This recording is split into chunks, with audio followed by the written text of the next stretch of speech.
Berbagai persoalan dapat muncul di saat orang mempertanyakan apa ini benar atau keliru. Ia semakin jelas ketika seorang memberikan interpretasi dan pemaknaan atas suatu pendapat atau pemikiran yang dimuat dalam bahasa. Berbagai lambang bahasa, kalimat tegas dalam alam pemikiran seorang.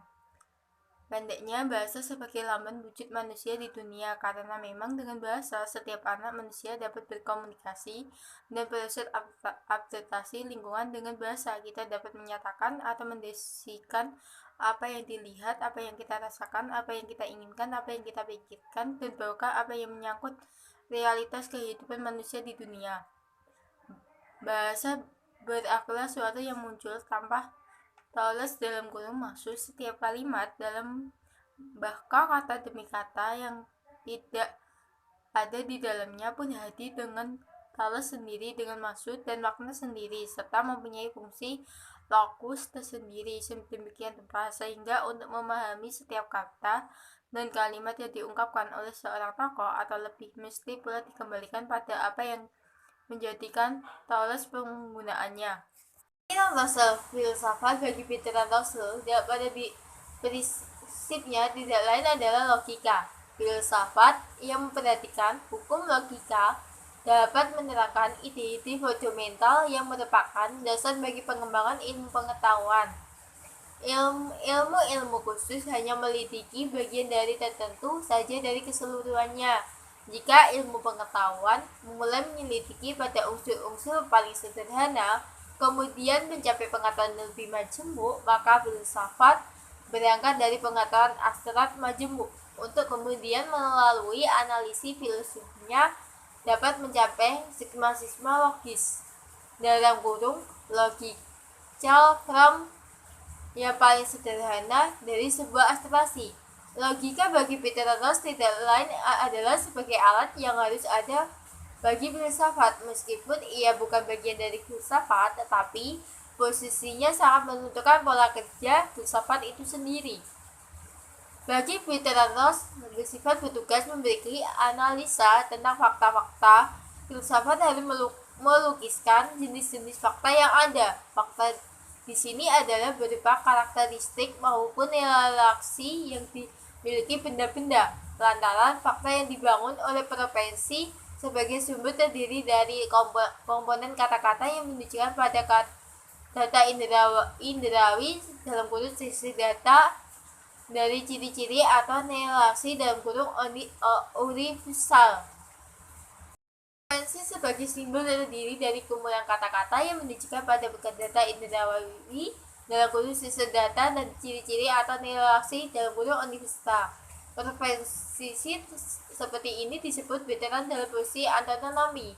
Karena frekuensi ini tidak memulai unsur-unsur majemuk, profesi antonomi mengungkap fakta antonomi. Jadi bahasa bagi Peter Ross adalah simbol yang melukiskan realitas dan menganalisis bahasa, berarti mempelajari fakta-fakta. Dengan demikian, Peter Ross mengistimewkan bahasa dengan realitas dunia. Di sisi lain, profesi antonomi dapat pula dibentuk menjadi profesi majemuk dengan menggunakan kata dan atau profesi seperti ini dinamakan Peter-Ross dengan profesi molekuler. Pada profesi molekuler ini terdapat sejumlah profesi antonomi, kebenaran ataupun keliruan. Suatu perusahaan molekul tergantung pada kebenaran atau keliruan yang terdapat profesi antonomi yang terkandung dalamnya. Sebagai contoh, inilah putih, itulah hitam. Kalimat ini mengandung dua profesi antonomi dihubungkan dengan kata dan sehingga jadilah ia berprofesi dalam bentuknya yang menjemuk dalam kurung profesi molekuler. Benar atau kelirunya kalimat ini tergantung pada untayan profesi antonominya. Oleh karena itu, maka hal ini menunjukkan kepada fakta-fakta antonominya.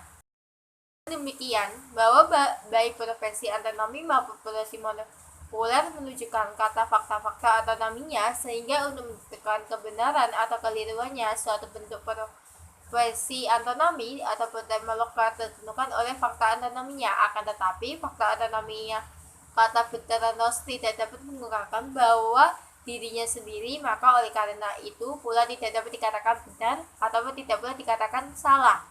dalam kurung keliru. Sebab hanya bahasa profesi antonomi yang merupakan salah yang mengungkapkan apakah fakta antonomi dapat dinilai benar atau salah. Inilah melandaskan Peter menjadikan bahasa sempurna sebagai objek kajiannya. Melalui titik tolak bahasa logisnya, ia menjalankan teknik analisa bagi bahasa filsafat untuk mendapatkan apa yang dimaksud dengan atom-atom logik. Bagi veteran, penyimpangan yang terjadi pada bahasa filsafat itu lebih dapat ditimbulkan karena tidak memahami bahasa logika. Padahal hal ini diperlukan untuk menyusun struktur kalimat dalam bahasa filsafat, mengadukan antara prinsip matematika di dalam prinsip logika. Dalam memecahkan persoalan filsafat, kaitannya untuk menganalisis suatu bahasa. Veteran berpendapat bahwa analisa bahasa yang benar dapat menghasilkan pengetahuan yang benar pula. Dengan realita dunia, hal ini disebabkan karena unsur paling kecil dari bahasa disebutkan dengan istilah profesi antonomi, merupakan gambaran dari unsur yang paling kecil pula dalam fakta antonomi. Dengan demikian, dapat dilihat bahwa di sini tidak lain adalah simbol dari realitas dunia, sehingga menganalisis bahasa sebagai penyataan antara fakta yang ada memiliki makna bahwa menganalisis bahasa sama artinya menganalisis realitas atau fakta yang ada. Oleh karena itu, menurut Bertrand Russell, analisis bahasa benar dapat menghasilkan pengetahuan yang benar pula tentang dunia. Oke, kita masuk ke biografi Wittgenstein. Nah, Louis Joseph Johann Wittgenstein ini adalah seorang filsuf terpenting di abad ke-20 ya. Ia dilahirkan di Wina pada 26 April 1889 dari satu keluarga yang religius. Ayahnya adalah keluarga Yahudi yang telah memeluk agama Kristen Protestan, sementara ibunya seorang penganut Kristen Katolik Roma yang taat. Pada masa kecilnya, hingga usia 14 tahun, pendidikan Wittgenstein ini banyak dihabiskan di rumah. Ya, punya perhatian cukup besar pada matematika dan fisika, serta beliau sering belajar teknik mesin atau pernah belajar teknik mesin pada suatu sekolah tinggi teknik di Berlin selama 2 tahun. Pada tahun 1911 ya, ia banyak belajar dan berkonsultasi dengan G. Wirth, seorang ahli matematika Jerman yang sangat terkenal, dan dari Wirth inilah beliau akhirnya memberikan advice atau semacam anjuran agar Wittgenstein ini belajar matematika pada Bertrand Russell di Cambridge, Inggris. Nah, tanpa membuang waktu, Wittgenstein lalu ke Cambridge pada tahun 1912 dan belajar filsafat di Universitas Cambridge di bawah bimbingan Russell langsung.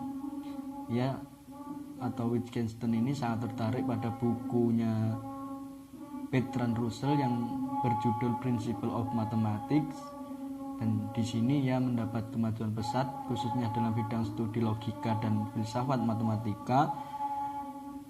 Dan di samping belajar pada Russell, ia juga belajar pada G.E. Moore.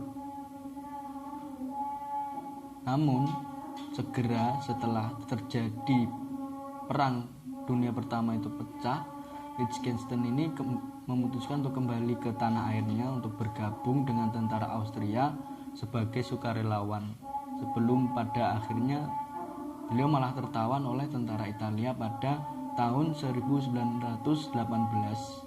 Tetapi karena berkat bantuan dari Russell, Wittgenstein ini akhirnya berhasil dibebaskan.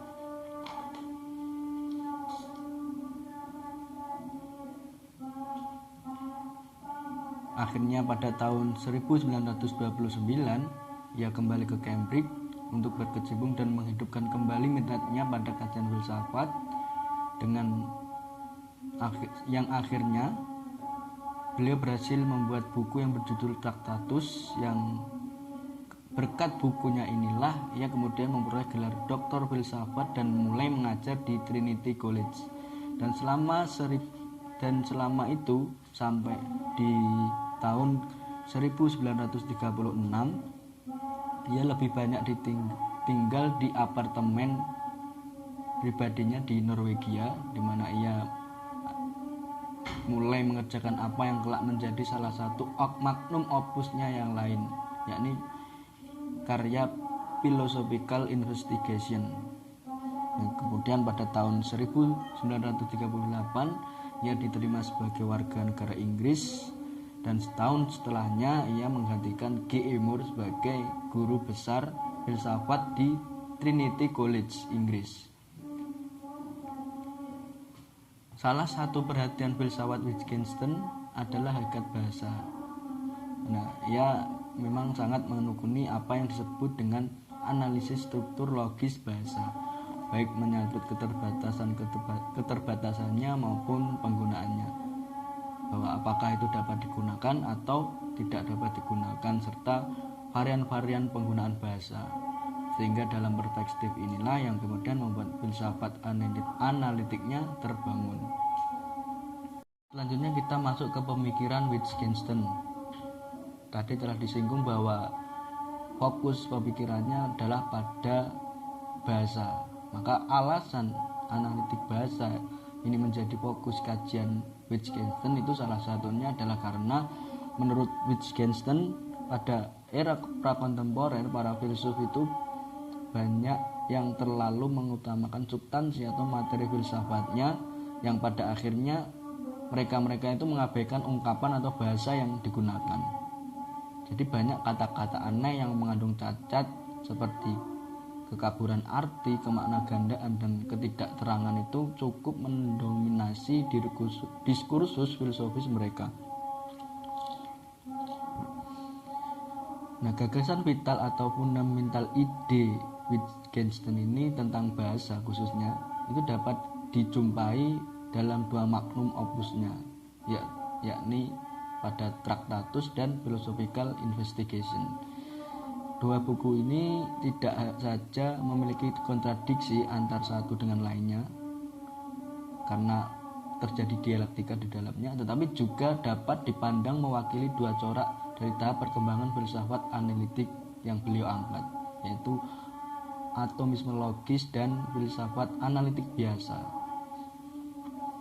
Nah, kedua corak pemikiran ini sebenarnya memiliki kesamaan topik bahasan, yakni sama-sama membahas bahasa dan makna, meskipun pada persentuhannya, pada praktiknya itu terjadi perbedaan atau perbedaan ya dalam cara penyampaian dan pokok permasalahannya. Nah, selanjutnya jika pada Tractatus fokus kajiannya itu bertumbuh pada bahasa secara umum, maka pada Philosophical Investigation beliau itu lebih banyak berbicara mengenai bahasa secara khusus. Selanjutnya ya, antara bahasa umum dan bahasa secara khusus ini dibedakan menjadi bahasa logika dan bahasa biasa. Nah, bahasa logika itu disebut juga dengan bahasa teoritis yang itu disusun berdasarkan rumus-rumus atau prinsip-prinsip matematika yang merupakan hasil penalaran logis dan tidak merujuk pada realitas tertentu. Maka bahasa logis teoritis ini menampik makna acuan, makna secara denotasi ya, atau hanya lebih menerima makna konotasi, makna kiasan yang ditentukan secara logis oleh sistem logika. Jadi bahasa logika ini lebih mengacu pada makna secara penalaran logis dan tidak merujuk pada realitas tertentu. Maka makna denotasi itu lebih banyak ditampik dan hanya menerima makna secara konotasi sesuai penalaran yang logis.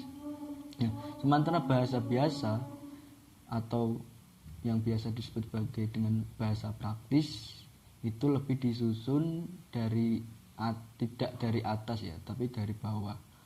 Karena bahasa praktis di sini tidak disusun dengan menggunakan akal budi, tetapi berdasarkan realitas empirik. Bahasa biasa ini merupakan deskripsi langsung dari suatu realitas atau kejadian empirik. Nah, ada 3 ciri bahasa biasa. Yang pertama itu aturan yang mengaturnya bukan suatu sistem yang tertutup, tetapi bersifat terbuka yang terus-menerus berubah sesuai tujuan dan situasi tertentu. Nah, kedua, sifat kedua itu, ciri yang kedua itu, bahasa itu biasanya berfungsi sebagai penilaian bahkan semacam pengumuman atau sebagai informasi. Dan yang ketiga, ciri yang ketiga adalah bahasa itu bersifat praktis dalam arti mengungkapkan orientasi praktis si penuturnya. Dan bahasa biasa ini mempunyai dua bentuk, yakni yang pertama bentuknya konstantif atau kalam insa dan performatif atau kalam khobar. Selanjutnya, adapun dalam gagasan pemikiran Wittgenstein ini bisa dikaitkan bahwa ciri periode pertama di mana di Tractatus itu lebih banyak membahas tentang meaning is picture, sedangkan pada periode kedua di philosophical investigation itu lebih mencirikan tentang atau membahas tentang meaning is use.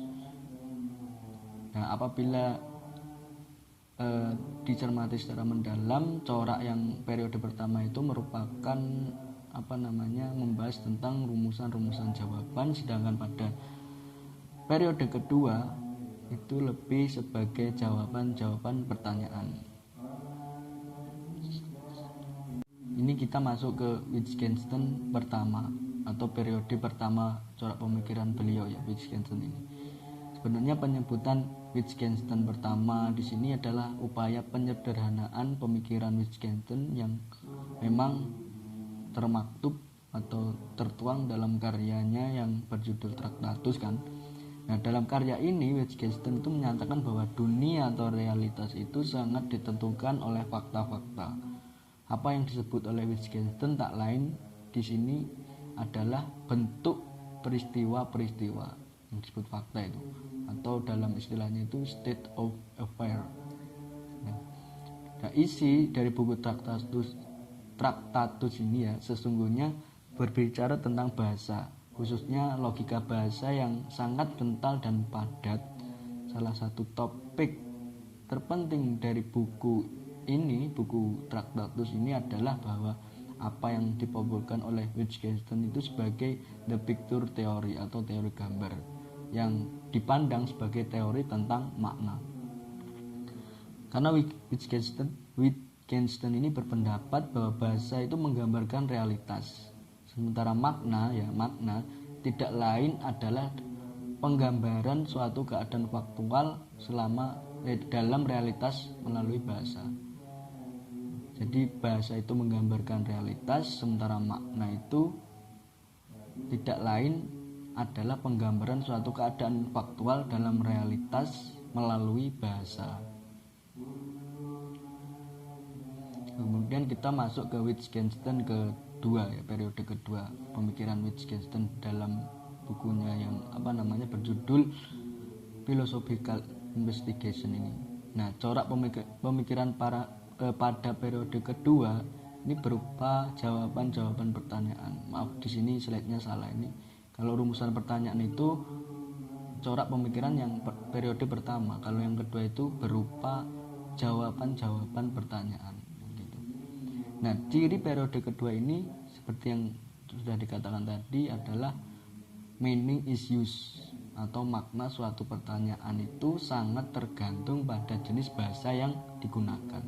Nah, dalam hal ini Wittgenstein ini beralih dari teori gambar atau the picture teori tadi pada teori makna dalam penggunaan dan pemaknaan bahasa. Seperti istilahnya yaitu yang meaning is use tadi. Nah, pada periode kedua ini Wittgenstein menyatakan bahwa bahasa itu mempunyai sejumlah fungsi. Dengan kata lain, perhatian beliau sudah dialihkan dari bahasa logika dan penyusunan bahasa ideal kepada pemahaman bahasa sehari-hari yang sifatnya lebih praktis. Nah, karena itu untuk periode kedua ini pernyataan metafisik, pernyataan yang sulit dijangkau secara logis, yang sulit dibahasakan, metafisik kan sulit untuk dibahasakan ranah-ranah berpikirnya, itu tidak lagi ditolak secara mutlak seperti itu. Dengan kata lain ya, Wittgenstein dalam periode kedua ini atau corak pemikiran Wittgenstein pada periode kedua ini merupakan perkembangan pemikiran untuk mengoreksi sekaligus sebagai modifikasi atau pengembangan lebih lanjut dari ide-ide yang sudah termuat dalam karyanya yang terdahulu itu judulnya Tractatus itu. Nah, meskipun demikian, kedua karya itu sebenarnya tetap memiliki hubungan mendasar kaitannya tentang pembahasan terhadap bahasa, kendati dengan penekanan permasalahan dan fokus yang berbeda. Sekian mungkin itu ya yang bisa kami sampaikan mengenai anatomisme logis dari Bertrand Russell dan Wittgenstein. Terima kasih.